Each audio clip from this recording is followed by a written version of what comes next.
Hello, friends, and welcome back to the Aligned Actor Podcast. I'm Amy Schloerb, your friendly internet mindfulness and mindset coach for actor. I'm also an actor myself, so I get you. I get those of us who have chosen these crazy careers that throw us into the ringer, and we love it and we hate it, and it's great and it's awful and it's all the things all at once. And we need to be taking care of ourselves. We need to be thriving mentally, physically, emotionally, and that's what we're here to do on the Aligned Actor Podcast. I want to talk today about goals. So, what are your goals for yourself as an actor? Because I think it's really important to have goals, and usually actors have goals. Maybe you want to be on a certain show, maybe you want to work with a certain director, maybe you want to just book more work. I mean, hey, don't we all? Goals are great. Obviously, they give you a focus, they give you something to work for and strive for, but there's something that's even better than goals. What's even better than having a goal is exploring the feelings behind the goals, because that's where the real magic lies. So, in her book, The Desire Map, A Guide to Creating Goals with Soul, Danielle LaPorte talks about one New Year's Eve where she and her partner decided to infuse their regular goal setting practice with feelings. So, this is what she writes. Instead of talking about external goals, we talked about how we wanted to feel in the various parts of our lives. And she later goes on to say, we wrote out a bunch of positive feelings and then we asked ourselves, so what can we do to feel that way? They then adjusted their goals based on how they wanted to feel in their lives. Because really, ultimately, feelings are what you really want. The only reason we want anything in life is because we believe that attaining that thing or having that experience is going to make us feel a certain way.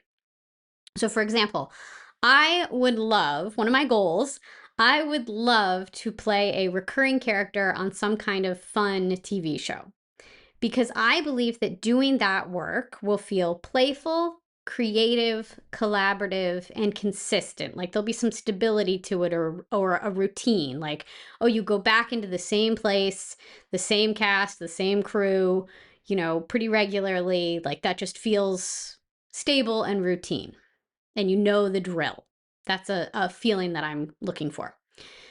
So if those are the feelings that I crave in my career, why not do whatever I can to feel that way and incorporate that energy into my career right now?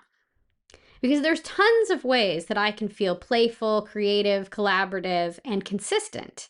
And I don't have to hold myself apart from those feelings just because I haven't booked that recurring role yet.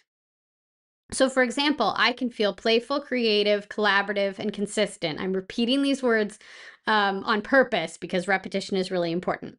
So, I can feel playful, creative, collaborative, and consistent by working regularly on monologues that I love.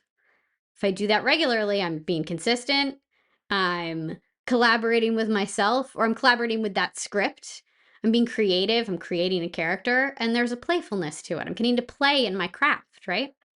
I can get those feelings by working on fun scenes with my actor friends. That adds in even more collaboration because I'm getting to work with another actor, work with one of my peers. I can get those feelings by attending an acting class regularly. Again, getting that consistency, getting that playfulness, getting that collaboration and the creativity, all of it in one. I can get it even from other things that are not acting. So, like playing a board game with my son. That's playful, that's collaborative. We're either working together or we're having a little bit of good competition. There's all types of ways to get these feelings. I can get it from crafting. I love crocheting woobles, those little like stuffed animal things. It's not a sponsor, I just love them. But again, it ticks those feelings for me. It brings those up in my body. It makes me feel the ways that I want to be feeling from this goal that I have. I can get it from writing my Substack. Again, that's playful, it's creative, it's collaborative because I feel like I am giving something to you and getting something in return, either in comments or from people hearing this, talking to me in person about what's going on with it. That consistency of keeping regular with it. Again, these are all things that tick those feelings for me and are great. Also, from filming and editing a reel, usually using, maybe the recording that I make on Substack and then editing that, putting that out online, the response from that, I get those feelings that I want. I've made this point, I think, abundantly. So suddenly, I'm not waiting until I achieve my goal of playing a recurring character to feel how I want to feel in my career. I'm doing it myself. I'm taking back my power and taking ownership and agency of my career and how I want to feel in my career. I'm cutting out the middleman and I'm getting straight to the good stuff. And I'm living and breathing in my career exactly the way that I want to be. And the more I focus on doing things that make me feel playful, creative, collaborative, and consistent, the more I engage in my career in those ways too. So I literally can infuse my career with those feelings and make tangible shifts in how I show up in my acting career. So maybe I start to approach my auditions and my class scene work with the energy of those feelings. And all of a sudden my acting work levels up. I engage with my peers and with my colleagues and with my reps in ways that align with those feelings. I'm emailing my agent in a playful way or in a creative way or in a collaborative way. I'm approaching career decisions with those feelings as a guide. So I look at every opportunity that comes my way, every class that I might want to sign up for, every workshop that comes across my radar, and I'm going, is this likely to get me closer to my core desired feelings? Like, is this going to feel playful? Is it going to feel creative or collaborative? Is it going to help me feel consistent in my craft? If so, then great, game on, let's do it. And if not, then probably that's just not an opportunity that I want to pursue. It's not going to get me those feelings that I crave in my career. So why would I go for it? What do I think I'm going to get out of it if it's not going to help me feel the ways that I want to be feeling in my career? And I can honestly say at this point that I feel playful, creative, collaborative, and consistent in my acting career, despite having never booked a recurring role on a fun TV show. Maybe I will achieve that goal at some point, or maybe I won't. Either way, I've gotten what I really wanted. I've gotten those core desired feelings for my acting career. And I have other jobs that are maybe not on TV, but they feel very similar to that idea of a recurring role, getting to go back and work with the same crew over and over and over again. Getting to feel playful, collaborative, creative, all of that stuff, and the consistency. So I'm getting it just in different ways. And that's what feels really great. That's what makes my career feel awesome. So let's explore your core desired feelings for your career. If you have a list of goals, you can use sort of the example I've been using throughout this content to figure out the feelings that you associate with those goals and then brainstorm additional ways to access those feelings.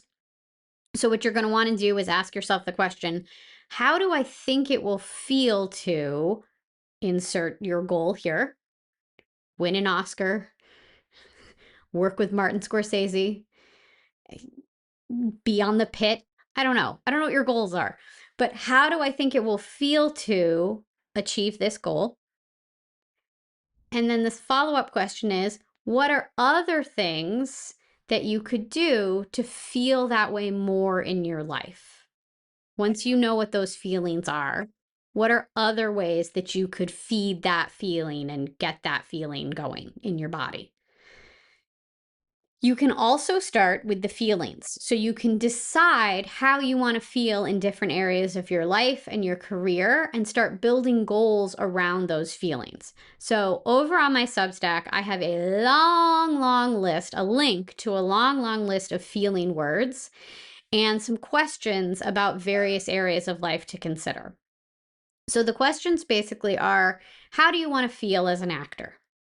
How do you want to feel as you engage in your craft? How do you want to feel as you engage in the business? How do you want to feel in your body? How do you want to feel in your living space? How do you want to feel in your social life? How do you want to feel at your day job? How do you want to feel with your family, friends, and loved ones? And you can keep asking questions about all the various areas of your life. I wanted to include all areas of your life because the point of the aligned actor is that it's not just the acting career, it's our whole life. It's our actor life. So we need to look at the whole thing. If you're feeling great in your career, but really lousy in your social life, that's not healthy. That's not going to actually help your career. That's not actually going to help you. Like that, you're hurting yourself as an artist and as a human when these things get out of balance. So that's why I'm asking about core desired feelings for your whole actor life, because you're a whole human being. You're not just an actor with an acting career and then all that other stuff is just sort of off on the side burner. We need to look at your whole actor life and decide how you want to feel in the whole thing. So play around with those approaches and the questions and come up with 3 to 5 core desired feelings for yourself. And they can be anything. And again, everything comes back to how we want to feel. So spending some time musing on your goals and making sure they're aligned with how you want to feel is really, really going to benefit you. It will activate motivation for your goals in a whole new way because you'll know why you want them and what's really driving you toward them. And it may also lead you to discover new goals that light you up like never before. So this is really important work. It's also really fun work because you get to kind of dive into feelings and goals, and it gets exciting and it gets inspiring. And who doesn't want to feel inspired as they're taking action toward their goals? That's the only way that we're going to continue to feel motivated, continue to go towards our goals, is by feeling inspired, feeling lit up by our goals, and getting to the root, getting to the why, getting to the feelings behind the goals is really, really, really powerful stuff. It's like fuel for the journey. That's what I have for you today. Next week, we're going to do a very special guided audio where we're gonna explore your core desired feelings. So make sure that you do this work. Get your list of 3 to 5 core desired feelings for your career and for your life in general, whatever, however it works for you. And then we're going to explore those feelings and we're going to do something really, really fun and playful. I think you're really going to love it. So make sure you do this work this week so that you can be ready for that work next week. Like I said, that's what I have for you today. Take care. I'm so glad that you're here with me on this journey, and I wish you all the best. If you found this article, this podcast, this content helpful or inspiring, I would be so honored if you'd leave a comment. That's part of that collaborative thing. Let me know. Let me know how it's working for you because I can make adjustments. If I get some feedback, I can make adjustments. I can help you with your work. It's going to be great. We can collaborate on this together. So go ahead and leave a comment. Share this with a pal so that we can bring more people on board, more actors on board for this kind of work. You could give a one-time donation. I would absolutely love that and so appreciate it. Or you could consider becoming a paid subscriber because then you support my work, my ongoing work here on the Aligned Actor podcast, the Substack, all of that stuff. And you also get to attend community Zooms with me. And we get to talk more about this kind of work and how you're doing with it. We get to practice some mindfulness together. It's going to be a good time. All right. Take care, and I'll see you later. Bye.